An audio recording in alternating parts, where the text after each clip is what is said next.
Você já parou para pensar como uma das maiores empresas do mundo, uma empresa que fatura mais do que o PIB de países inteiros, pode chegar num lugar com toda a sua força, toda a sua tecnologia, todo o seu dinheiro e simplesmente fracassar?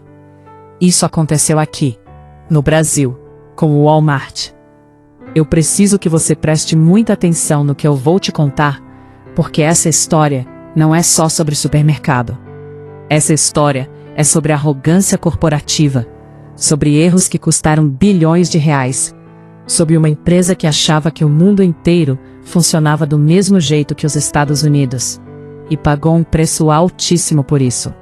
E mais do que isso, essa história é sobre você.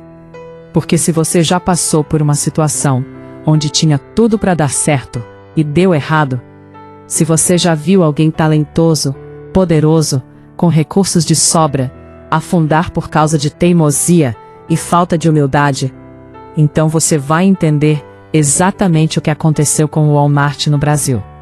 Fica até o final, porque no fim desse vídeo, eu vou revelar os 3 erros fatais que destruíram essa gigante aqui no Brasil, e que qualquer empresa, grande ou pequena, pode cometer se não tomar cuidado.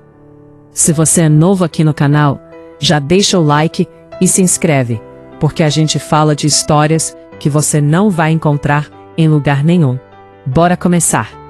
Antes de a gente falar do Brasil, você precisa entender quem é o Walmart de verdade, porque senão você não vai conseguir dimensionar o tamanho do que aconteceu aqui.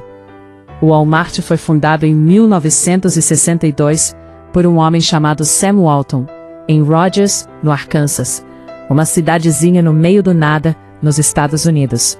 Walton tinha uma ideia simples, mas revolucionária: vender produtos mais baratos do que qualquer concorrente, todos os dias, sem exceção. Sem promoção de quinta-feira, sem liquidação de fim de mês. Preço baixo, todo dia, sempre. Essa filosofia, que ficou conhecida mundialmente como Everyday Low Prices, transformou o Walmart na maior empresa varejista do planeta. Em poucos anos, a rede se espalhou pelos Estados Unidos, depois pelo México, pelo Canadá, pela Europa, pela Ásia. Onde o Walmart chegava, concorrentes tremiam. Na década de 1990, o Walmart era uma máquina imparável. Chegou a ser a maior empresa privada do mundo em faturamento, maior do que muitos países. Com centenas de bilhões de dólares em vendas anuais, milhões de funcionários espalhados pelo globo, e uma reputação de que era invencível. E foi nesse contexto, nessa onda de expansão global, que surgiu no ar uma pergunta óbvia dentro dos escritórios lá em Bentonville, Arkansas. E o Brasil? Era 1994. O Brasil acabava de lançar o Plano Real. A inflação estava sendo domada depois de décadas de caos econômico. A classe média estava crescendo.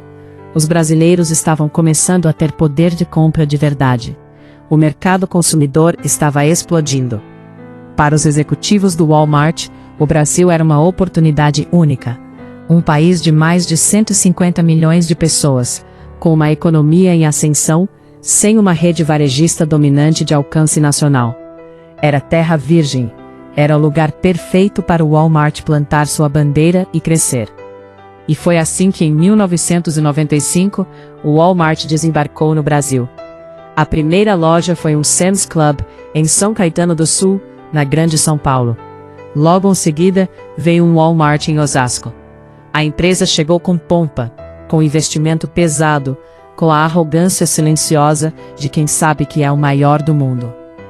Os brasileiros olhavam para aquelas lojas imensas, aqueles corredores enormes, aquela quantidade absurda de produtos, e pensavam: isso vai mudar tudo. Mas já nos primeiros dias, começaram os primeiros sinais de que algo estava errado. Imagina você entrar num supermercado aqui no Brasil e encontrar na prateleira tacos de golfe, e sapatos de neve, e ferramentas para jardinagem de inverno. Parece piada, né? Isso aconteceu de verdade nas primeiras lojas do Walmart no Brasil. Os executivos americanos chegaram ao país com os mesmos planogramas que usavam nos Estados Unidos. o mesmo mix de produtos, a mesma disposição de gôndolas, os mesmos itens que faziam sucesso lá. Eles simplesmente copiaram e colaram o modelo americano no Brasil e esperavam que funcionasse. E sabe qual foi o problema? Nenhum brasileiro em São Paulo joga golfe nos fins de semana. Nenhuma família no Nordeste precisa de bota para neve. Nenhum consumidor brasileiro entendia por que deveria comprar aqueles produtos em vez de ir ao Carrefour ou ao Pão de Açúcar, que já conheciam o gosto, os hábitos e os desejos do brasileiro. Esse foi o primeiro grande erro, a arrogância de achar que o consumidor brasileiro era igual ao americano. E olha como isso é perigoso. Não é uma questão de inteligência. O Walmart tinha os melhores executivos do mundo. Não é uma questão de dinheiro. O Walmart tinha capital de sobra para se adaptar. Foi uma questão de mentalidade. De uma empresa tão grande, tão bem-sucedida, que simplesmente não conseguia imaginar que precisava mudar. Isso tem um nome no mundo corporativo. Chama-se arrogância do vencedor. É quando uma empresa que já ganhou tantas batalhas começa a acreditar que seus métodos são universais, que sua fórmula é infalível, que o mercado é que precisa se adaptar a ela, e não o contrário. E o mercado brasileiro não perdoou. Enquanto o Walmart tentava entender o que estava dando errado, o Carrefour e o Grupo Pão de Açúcar, seus dois grandes rivais, avançavam. Essas empresas conheciam o brasileiro de perto. Sabiam que o brasileiro gosta de promoção, gosta de comparar preço, gosta de frescor nos hortifruti, gosta de um mercado com personalidade. O Walmart, com sua filosofia rígida de preço baixo todo dia sem promoção, parecia uma caixa cinza num mundo colorido. Funcional, mas sem alma. Outro problema que poucos falam: a briga interna entre a diretoria brasileira e a sede americana. Os executivos brasileiros pediam autonomia para adaptar produtos, estratégias e comunicação ao mercado local. A resposta de Bentonville: faça do nosso jeito. Marco Quintarelli, professor da FGV e especialista em varejo, resumiu bem. A empresa teve dificuldades enormes em fazer mudanças por conta das restrições impostas pela sede americana às decisões locais. Era como tentar dirigir um carro com duas pessoas segurando o volante ao mesmo tempo, para lados opostos. Mas espera. Antes de a gente falar da queda, a gente precisa falar do auge. Porque teve um momento em que o Walmart no Brasil parecia que finalmente tinha encontrado o caminho. Era o início dos anos 2000. O Walmart percebeu que crescer organicamente, abrindo loja por loja, era lento demais. O Brasil é um país continental. Para se tornar relevante em escala nacional, precisaria de décadas nesse ritmo. Então a empresa mudou de estratégia. Em 2004, o Walmart fez uma jogada ousada. Comprou o Bom Preço, uma rede de supermercados que dominava o Nordeste brasileiro. Não era qualquer rede, era a líder absoluta de uma região inteira, com uma clientela fiel, com reconhecimento de marca, com raízes profundas na cultura nordestina. De uma só vez, o Walmart saltou de uma presença concentrada no Sudeste para se tornar relevante em todo o Nordeste do país. No ano seguinte, em 2005, virou mais uma peça no tabuleiro. O Walmart adquiriu a operação brasileira do Grupo Sonai, uma rede portuguesa que dominava o sul do Brasil, com as bandeiras Big, Mercadorama e Nacional. São Paulo, Santa Catarina, Rio Grande do Sul. De repente, o Walmart estava em todo lugar. Com essas aquisições, a empresa deu um salto monumental. De algumas lojas espalhadas pelo Sudeste, o Walmart passou a ser a terceira maior rede supermercadista do Brasil, com centenas de lojas, dezenas de milhares de funcionários e uma presença que ia do Amazonas ao Rio Grande do Sul. No auge, em 2013, o Walmart Brasil chegou a ter impressionantes 544 lojas, funcionando em 215 municípios, espalhadas por 18 estados e o Distrito Federal. Eram mais de 75 mil funcionários. O faturamento chegou a 28,5 bilhões naquele ano. 1 milhão de consumidores passavam pelas portas do Walmart todo dia. 1 milhão de pessoas por dia. Pensa bem nesse número. É como se toda a população de Florianópolis, Cuiabá ou Maceió entrasse em lojas do Walmart diariamente. Era uma operação colossal. E por um breve momento, parecia que a fórmula estava funcionando. Que as aquisições tinham resolvido o problema de escala. Que o Walmart finalmente tinha encontrado seu lugar no Brasil. Mas embaixo de toda essa grandeza, havia rachaduras. E essas rachaduras estavam crescendo, silenciosamente, ano após ano. Sabe aquela sensação de quando você está vendo tudo desmoronar e ainda se recusa a acreditar? Foi exatamente isso que aconteceu com o Walmart no Brasil entre 2013 e 2018. O problema não veio de uma crise repentina. Não foi um escândalo, não foi uma tragédia. Foi algo muito mais insidioso. Foi uma erosão lenta, constante, implacável. Uma empresa que foi perdendo relevância, dinheiro, mercado, e não conseguia, ou não queria, fazer as mudanças necessárias para se salvar.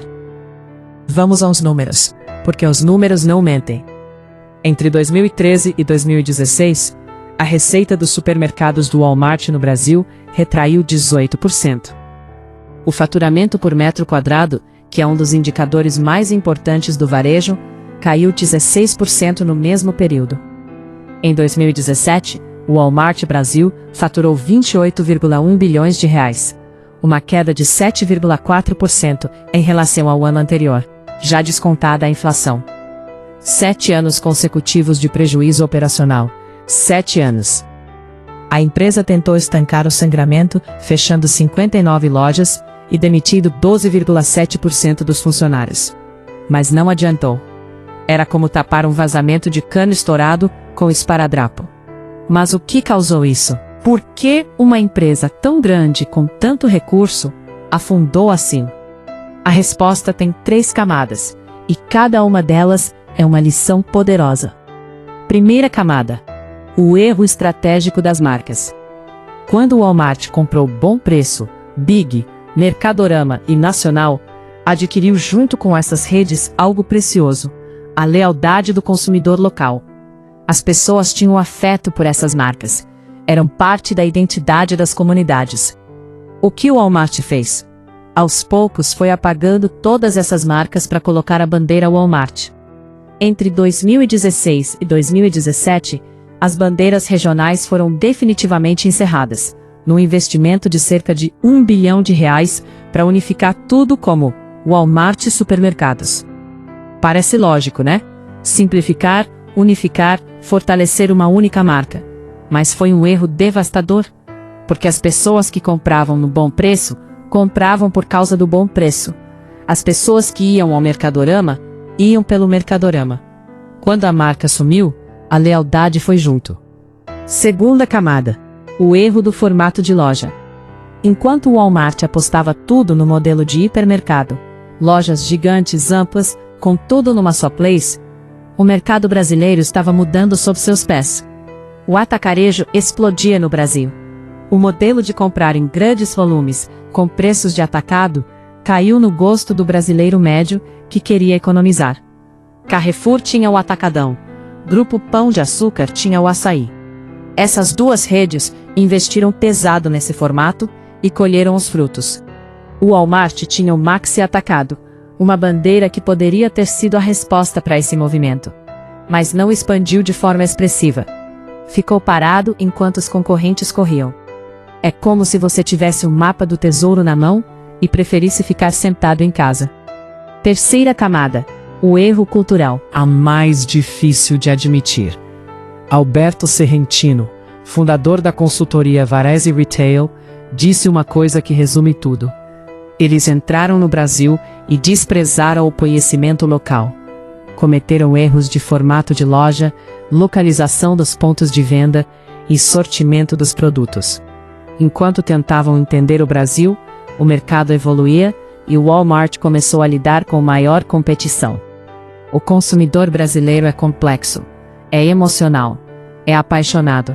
Ele não compra só pelo preço, ele compra pela experiência, pela relação, pelo sentimento de pertencimento. A filosofia fria e racional do Walmart, de preço baixo todo dia sem frescura, funcionava nos Estados Unidos porque o americano tem uma relação diferente com o consumo. Aqui no Brasil, supermercado não é só supermercado. É onde você encontra o vizinho, onde tem aquele açougueiro que te conhece pelo nome, onde a promoção do fim de semana vira evento. O Walmart nunca entendeu isso. E ao não entender, nunca conseguiu criar um laço verdadeiro com o consumidor brasileiro. Em junho de 2018, uma notícia sacudiu o mundo do varejo brasileiro. O Walmart anunciou a venda de 80% de sua operação no Brasil para o fundo de investimentos americano Advent International. O fundo não pagou um centavo pela fatia. Na verdade, se comprometeu a investir R$2 bilhões na empresa até 2021 para tentar salvar o negócio. Deu certo. O Walmart não vendeu sua operação. Ele praticamente a deu de graça para alguém que topou tentar arrumá-la. O impacto financeiro para a matriz americana foi brutal. A empresa registrou uma perda líquida de aproximadamente $4,5 bilhões relacionada à operação no Brasil. $4,5 bilhões. Resultado de anos de prejuízos acumulados, quedas de faturamento e a destruição de valor causada por decisões erradas ao longo de mais de 2 décadas. Lembra que eu falei de 7 anos consecutivos de prejuízo operacional? Esse foi o custo. A saída do Walmart fazia parte também de uma estratégia global: focar os investimentos nos mercados mais rentáveis, Estados Unidos, México e China, e se desfazer de operações que drenavam recursos sem perspectiva clara de retorno. O Brasil era exatamente isso, um mercado gigante, cheio de potencial, mas que o Walmart simplesmente não sabia como aproveitar. A operação foi renomeada como Grupo Big, uma ironia do destino, já que Big era justamente uma das marcas regionais que o Walmart havia apagado anos antes. Como se o mercado estivesse dizendo: viu? Devia ter ouvido a gente. Mas a história não termina aí. O Advent International, gestão do Grupo Big por alguns anos, fez investimentos, reestruturou operações. E em 2021, o Grupo Big foi vendido novamente, desta vez para o Carrefour Brasil, por R$7,5 bilhões. O mesmo Carrefour que o Walmart tinha ido ao Brasil para derrotar, acabou comprando os restos do que sobrou da operação americana. A ironia não poderia ser mais completa. Prometi no início do vídeo que ia revelar os 3 erros fatais que destruíram o Walmart no Brasil. Então, vamos lá. E eu quero que você preste atenção, porque esses erros não são exclusivos de grandes corporações. São erros que qualquer pessoa, em qualquer área da vida, pode cometer. Erro 1. Achar que o que funciona em um lugar, funciona em todos os lugares. Esse é o erro da universalização. O Walmart tinha uma fórmula que funcionava nos Estados Unidos. E em vez de entrar no Brasil com humildade, com curiosidade, com disposição para aprender, chegou impondo sua visão de mundo. Isso acontece na vida pessoal também. Quantas vezes você tentou aplicar em um relacionamento, em um emprego novo, em uma cidade nova, a mesma fórmula que funcionou em outro contexto, e não deu certo? O erro não foi a fórmula. O erro foi não ter percebido que o contexto havia mudado. Erro 2. Deixar o orgulho impedir a adaptação. O Walmart tinha sinais claros, desde os primeiros anos, de que precisava mudar. Os tacos de golfe nas prateleiras eram um sinal. A resistência dos consumidores era um sinal. A perda de mercado para Carrefour e Pão de Açúcar era um sinal. Mas a empresa demorou demais para agir. E quando agiu, agiu de forma tímida, parcial, sempre resistindo à mudança profunda que o mercado exigia. Isso tem um nome na psicologia. Chama-se viés de confirmação. É a tendência de buscar informações que confirmam o que já acreditamos e ignorar as que contradizem. O Walmart via os dados ruins, mas continuava acreditando que sua fórmula era certa e que o Brasil é que estava errado. Erro 3. Destruir o que tinha valor, sem construir algo melhor no lugar. Quando o Walmart apagou o Bom Preço, Big, Mercadorama e Nacional para criar uma marca única, destruiu anos de relacionamento construído entre essas marcas e seus clientes. Destruiu a lealdade local. Destruiu a identidade. E não construiu nada tão forte no lugar. A marca Walmart Supermercados nunca teve o mesmo calor, a mesma personalidade, o mesmo afeto que as marcas regionais tinham. É uma lição que vale para empresas, para líderes, para qualquer pessoa que está passando por uma transição. Quando você muda, preserve o que tinha valor. Não destrua pontes antes de construir novas. Apesar de tudo, seria injusto contar essa história só como um fracasso. O Walmart passou 22 anos no Brasil. Nesse tempo, empregou diretamente dezenas de milhares de pessoas, movimentou bilhões de reais na economia, trouxe tecnologia logística, práticas de gestão e padrões de qualidade que influenciaram todo o setor varejista brasileiro. O Sam's Club, uma das bandeiras do grupo, sobreviveu e ainda opera no Brasil com grande sucesso até hoje, numa parceria com o Grupo Comporte. Isso mostra que o modelo do Walmart não era inviável no Brasil. Apenas precisava ser aplicado com mais inteligência, mais sensibilidade cultural, mais disposição para aprender. E o Brasil do varejo que existe hoje foi em parte moldado pela chegada do Walmart em 1995. A competição que a empresa trouxe forçou Carrefour e Pão de Açúcar a melhorarem. Forçou todo o setor a pensar mais em eficiência, em logística, em tecnologia. Mesmo perdendo, o Walmart mudou o jogo. Mas sabe o que me fascina de verdade nessa história? Não é o dinheiro que foi perdido. Não são as lojas que fecharam. Não são nem os erros de estratégia. O que me fascina é a arrogância silenciosa de uma empresa que achava que sabia mais sobre o Brasil do que os próprios brasileiros.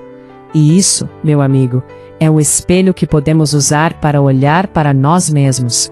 Quantas vezes você entrou em uma situação nova, um emprego, um relacionamento, um projeto, achando que já sabia tudo, que sua experiência anterior era suficiente, que não precisava ouvir as pessoas que já estavam lá antes de você? Quantas vezes você ignorou sinais claros de que precisava mudar, porque mudar significava admitir que estava errado? Quantas vezes você destruiu algo que funcionava, na pressa de impor uma visão que achava melhor, sem perceber o valor do que estava desfazendo? O Walmart no Brasil é um espelho gigante, uma lição de humildade corporativa que custou bilhões de dólares. Uma história que todo empreendedor, todo gestor, todo profissional deveria conhecer, não para ver os americanos como incompetentes, mas para se perguntar: onde estou cometendo os mesmos erros?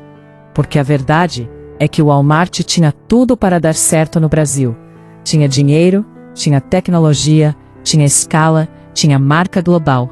O que faltou foi algo que não se compra e não se importa dos Estados Unidos: humildade para aprender com quem já estava aqui. Então é isso, galera. O começo cheio de ambição, em 1995. O auge em 2013, com 544 lojas e 75 mil funcionários. O colapso silencioso ao longo de 7 anos consecutivos de prejuízo. E o fim, em 2018, com a venda da operação sem receber um centavo. Pelo contrário, com o comprador assumindo o compromisso de investir bilhões para tentar recuperar o que sobrou. Uma trajetória de 22 anos, bilhões de reais investidos. E uma lição que vai ecoar por décadas no mundo do varejo. Se você gostou desse vídeo, deixa o like agora. Isso ajuda demais o canal a crescer e a continuar trazendo histórias como essa para você. E me conta nos comentários, você lembra de ter ido a uma loja do Walmart? Qual era a sua bandeira favorita? Bom Preço, Big, Mercadorama, Nacional? Conta aqui embaixo, a gente quer saber. Se inscreve no canal se você ainda não fez isso, ativa o sininho para não perder nada e a gente se vê no próximo vídeo.